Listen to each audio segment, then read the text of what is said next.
안녕하세요. 용달입니다. 오늘은 2022년 12월 25일입니다. 일요일인데요.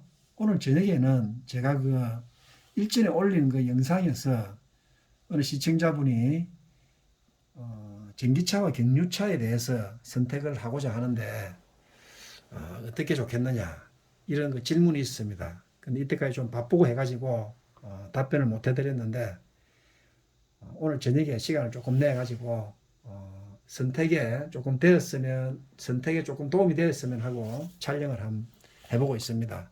한번 끝까지 시청해 주시면 감사하겠습니다. 경유차는 다 아실 거고 그죠? 전기차를 선택할 것이냐 말 것이냐 이런 고민이 좀 많으실 것 같습니다. 제가 10개월 정도 전기차를 가지고 영업을 해본 결과를 가지고 조금 말씀을 드리고자 합니다. 먼저 전기차는요, 구입 전에 검토해야 할 사항이 몇 가지 있습니다. 그래서 구입 전에 검토하는 내용으로는 첫째 자기가 살고 있는 곳에 충전시설 설치 여부를 꼭 확인해 봐야 된다. 아파트 같은 경우에는 급속이나 완속 충전기, 단독주택 같은 경우에는 완속 충전 시설을 설치할 수 있느냐 없느냐 이런 걸 검토해 보셔야 됩니다. 공통사항으로는 그죠?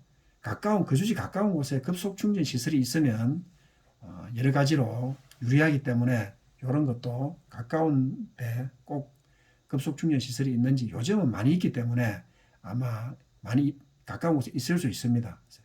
이런 충전 시설 설치 여부를 먼저 사전에 확인해 보시는 게 좋다 이런 말씀을 드리고요.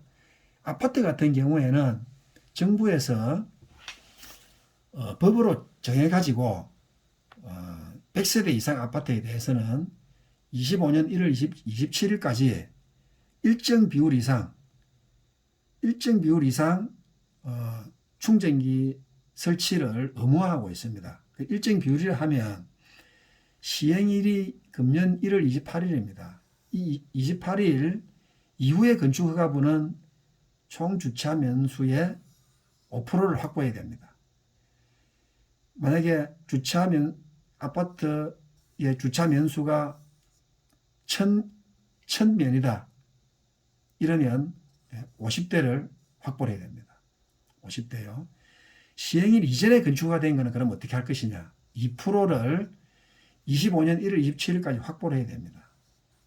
이렇게 법으로 설치를 하도록 강제를 해놨습니다. 그렇기 때문에 내가 살고 있는 아파트에 충전 시설이 어떻게 돼가 있느냐, 또 앞으로 언제 설치할 거냐 하는 것을 꼭 확인을 해 보셔야 된다. 그래야 충전하는데 좀 편리할 수 있다 이런 말씀을 드릴 수 있습니다. 두 번째는요, 매출 형태를 꼭 감안을 해 보셔야 된다. 선택하기 전에요. 그럼 어떤 거냐? 전기차는 제가 가지고 해보니까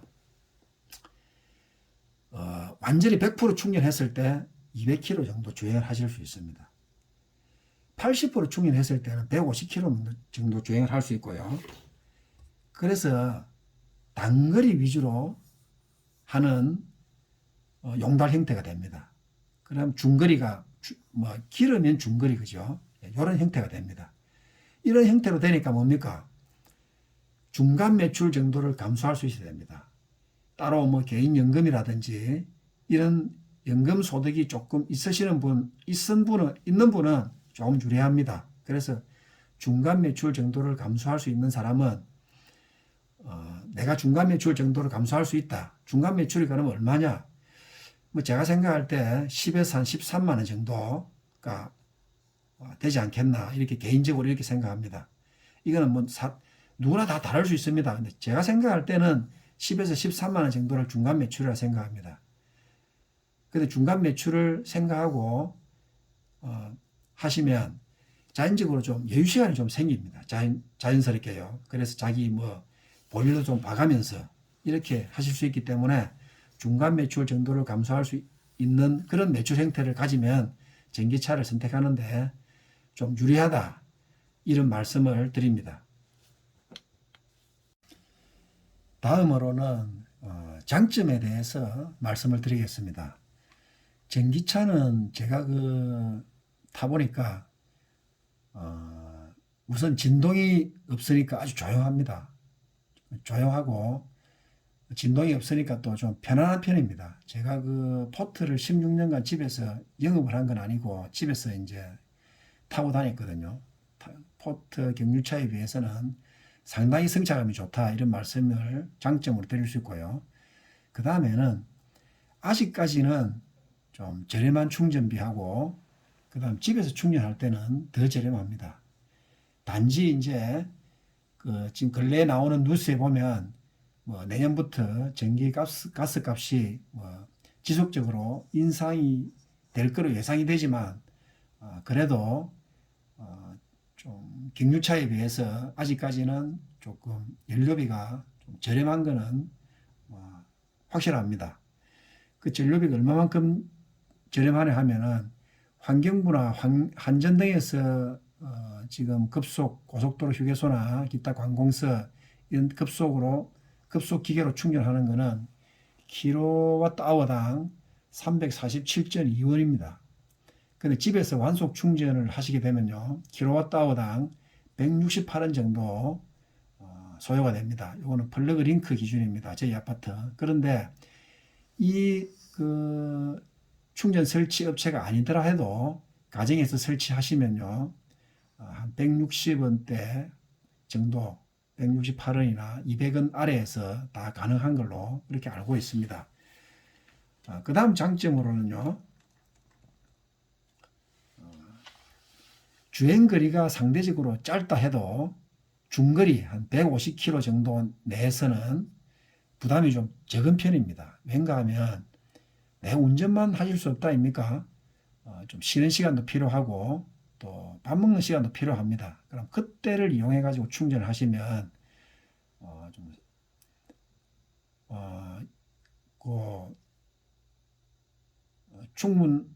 충분하지는 않더라 해도 그 시간을 이용하면 조금 충전하는데 편리함을 기할 수 있기 때문에 장점으로 생각하실 수 있습니다.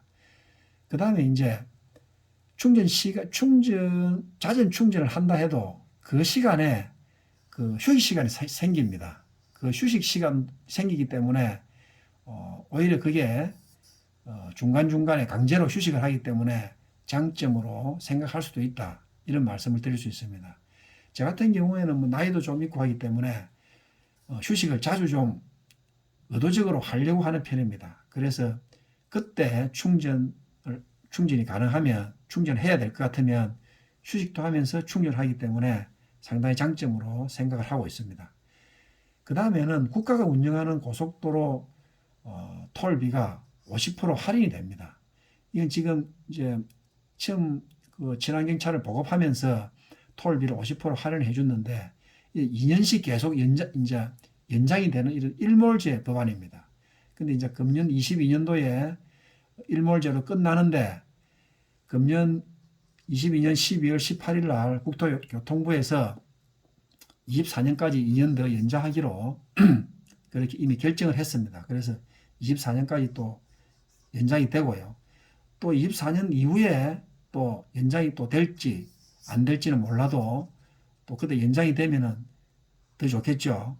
이런 점이 전기차의 장점으로 생각이 됩니다. 그 다음 이제 단점에 대해서 말씀을 드리면요,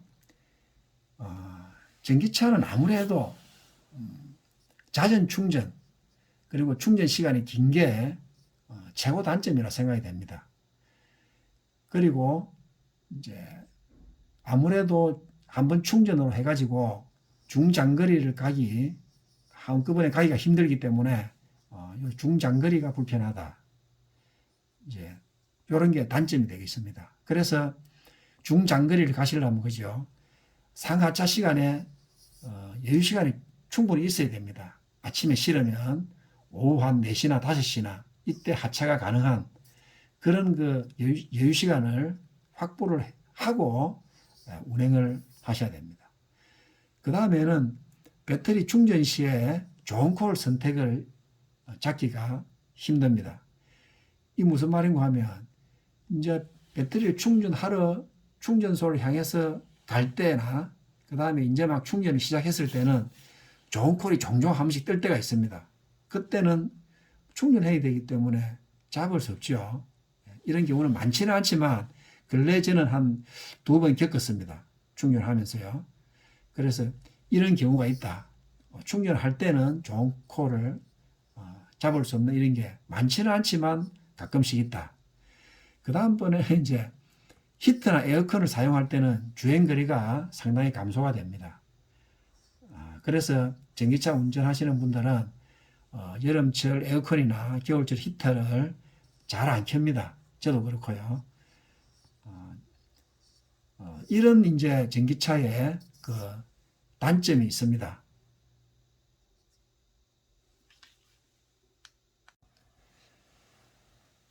근데 이제 앞에서 전기차 그 충전 시설이라든지 그다음 장점, 단점을 이제 간략히 알아봤습니다. 그 요번에는 이제 현재 저의 여건에 대해서 잠깐 말씀드리고자 합니다.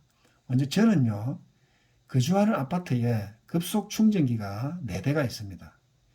또 완속 충전기가 이번에 20대를 설치해가지고 기존의 3대하고 합쳐갖고 23대가 있습니다. 그래서 저 같은 경우에는 충전이 편리하고 충전 시간 단축과 저렴한 충전 요금을 이용하고 있는 그런 현실입니다. 그리고 저는 가능하면 집 근처를 상차지로 하는 시내 위주 근거리를 중심으로 하고 있습니다. 제가 이제 10개월째 접어드는데 해보니까 장거리를 뛰면요, 뭐라면 경비를 제하고 나면 그리고 운임이 그렇게 많이 남지 않습니다. 그런데 단거리를 하게 되면요, 식비라든지 장거리 운행에 필요한 기타 경비가 전략이 가능합니다. 톨비라든지 이런 전략이 가능하기 때문에 뭐 식비, 숙박, 어떨 땐 숙박비, 그죠? 이런 장거리 운행에 필요한 경비 전략이 가능하기 때문에 저는 근거리를 중심으로 합니다. 그 다음번에는 직장 생활을 퇴직 후에 시작한 일이라서 중간 수익을 감수할 수 있습니다, 저는.